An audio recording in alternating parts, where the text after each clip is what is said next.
Mga mi, same team lang netong cake pero magkaiba lang yung pagkaka-apply ko ng icing.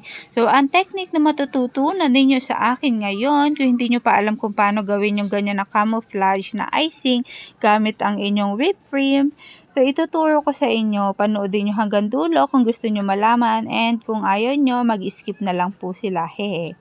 So, ayan na nga, ganyan yung kakalabasan kapag sa ganyang cake. Etong isa, madali lang, very basic lang siya kasi gradient lang, ilalagay nyo lang icing and then continuous nyo lang siyang hahagudin, tapos ganyan na yung kakalabasan niya, diba? Para na siyang gradient, ganun. Tapos, eto na sa camouflage, kailangan nyo ng mahabang pasensya at syaga sa paglagay nito kasi kagaya niyan, ilalagay nyo yung icing patsi-patsi kung anong kulay na kakalabasan na gusto ninyo. And then, kada scrape ninyo na spatula or ng inyong scraper, tatanggalin nyo kaagad yung kumapit na icing.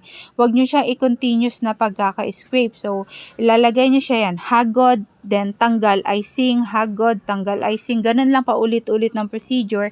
Tapos, ang paghagod ninyo, siguro mga 2 inches lang, wag nyo siya itutuloy-tuloy para hindi siya mag-smudge ba yung kulay niya, hindi na magiging camouflage pag ganun. So, hagod, tanggal, ganun lang repeat na procedure. And mahirap na part dito, yung sa butas-butas na finishing na, kasi isa-isa nyo yung lalagyan yung butas na yan, tapos very konti lang, hagod, tanggal. At ito na nga mi, ang kanyang kinalabasan, isang gradient at isang camouflage. So, sana may natutunan kayo. Salamat sa inyong panonood. Ciao!